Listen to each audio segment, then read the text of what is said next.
I cannot believe that I have lived in Rockwall for almost 10 years. In fact, next month marks my 10-year anniversary of moving here. You know, anytime that you're thinking of moving to a new place, it can be a little overwhelming. There's so much to think about, and then on top of that, you're wondering if this place is gonna fit the lifestyle that you have or want to have. I get that. I was a transplant here myself once. In fact, so many people who live in Rockwall were transplants because Rockwall used to be a small little town east of Dallas. Now it's pretty big. So in this video, I'm going to tell you the pros and cons of living in Rockwall, Texas. The goal is to help you figure out if living in Rockwall is right for you. So stay tuned.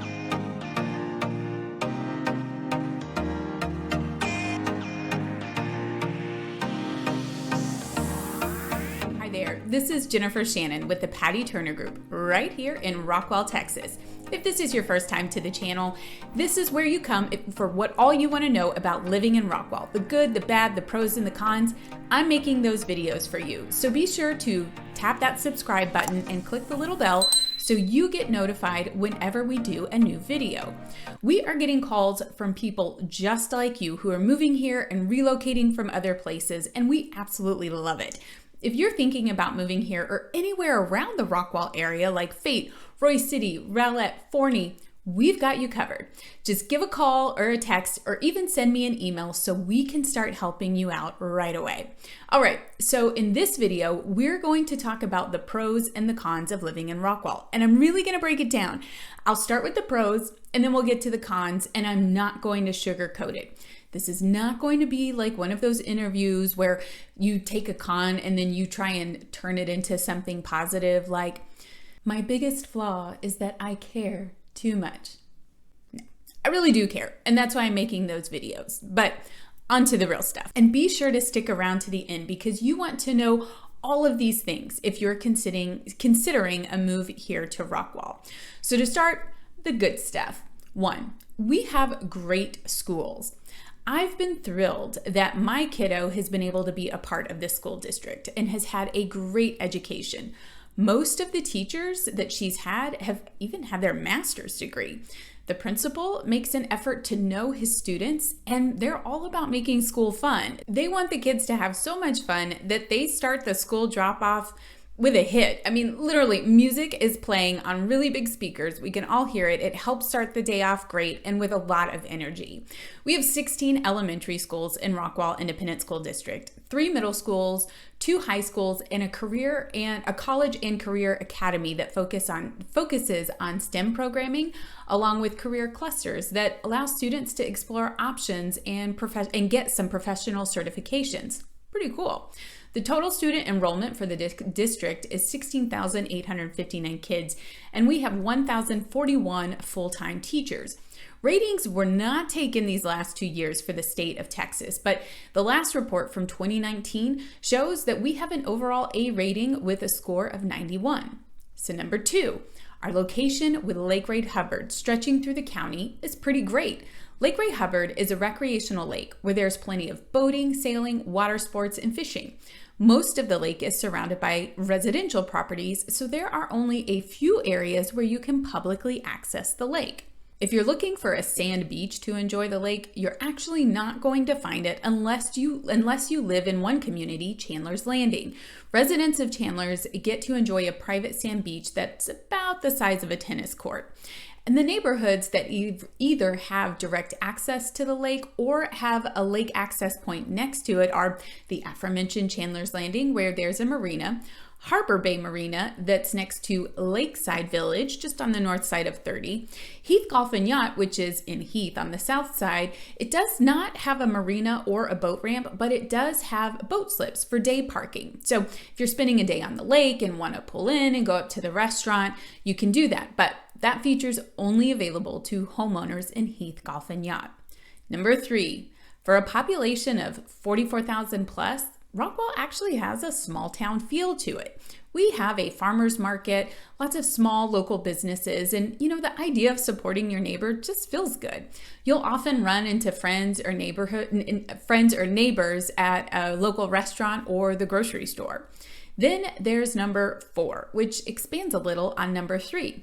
We're small in size. We are actually the smallest county in Texas. At just 149 square miles, you don't have to go far to get from one side to the other.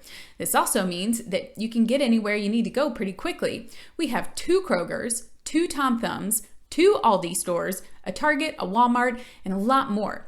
There's little reason you need to leave Rockwall, and you can get all your shopping done here pretty quickly. Number 5, we have great house prices considering our median household income. Our median household income for 2019 was $100,920. The median home price in August 2021 was $385,000, just 3.8 times our household income. But when you look at the city of Dallas with a median household income of $52,580, the median sales price for August 2021 was $434,500. That's 8.3 times the household income. So I'll give you one more thing that's good about the city of Rockwall, since we do have to stop the list somewhere. The city is big on events. We have a very active parks and recreation department. You can see what I'm talking about when you go to the website playrockwall.com. Rockwall is actually the free live music capital of North Texas. I'm not really sure who we're competing with for that title, but we will take it. So the most notable event series is probably the Concerts by the Lake. On Thursday evenings from May through July, bands from around Dallas-Fort Worth come to entertain at our outdoor pavilion that's located in the harbor. And they're actually really good bands. They're cover bands, and they're pretty amazing. We've got tons of people that come to the pavilion to enjoy them, and then we also have people that enjoy them from the water. All right, so I promised I'd shoot straight with you and tell you the things about Rockwall that are not so good too. So the first on the list of not so great things, traffic. We've had so much development in Rockwall and in some of the towns further east that our infrastructure just cannot keep up.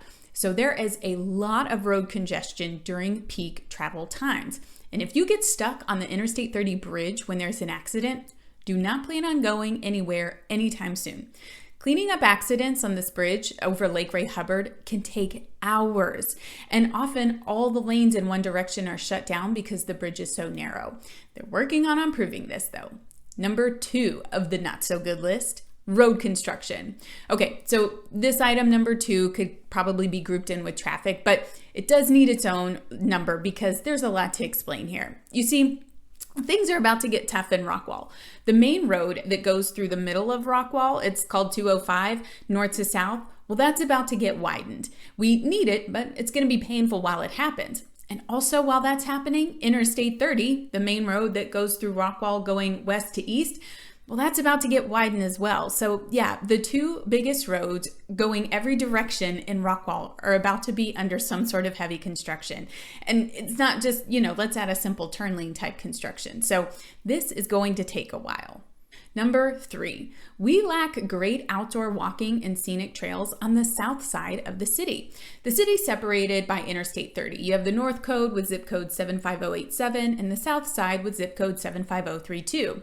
The north side has Squabble Creek and some long walking trails that go through different neighborhoods, and you get some parks and you get to see some nature. On the south side, we only have a few parks that have teeny tiny trails. You have to circle over and over again to get a decent walk. Number 4, property taxes. I talk a lot about property taxes in my videos, and this is one downside of Rockwall. But here's the strange thing. It's only for certain parts of Rockwall. You see, in some areas where homes are older, like the Shores, for example, the tax rate is 1.9931%. But then there are neighborhoods like Sonoma Verde, which is actually in a town called McLennan-Chisholm, but it's still Rockwall County. Well, those folks have a PID, and that puts the effective tax rate closer to about 3%. So it's 1% higher than older parts of Rockwall. So when you're looking at home values of around $400,000, that is a lot of money. So that is my list. Have you lived here in Rockwall and you have something to add to the list, good or bad? Well, comment and let us all know. So 10 years in, and I can't believe it's been that long. But if you are thinking of calling Rockwall home or any of the areas around it, let's talk. I'm here to help you with that move, but you have to let me know. So give me a call, send a text, or shoot me an email so that we can get started. So that's all that I have for this video. And remember, if you're thinking of moving here, subscribe. See what new videos I post so you can learn all about living in Rockwall. Well, I'll see you next time. Bye now.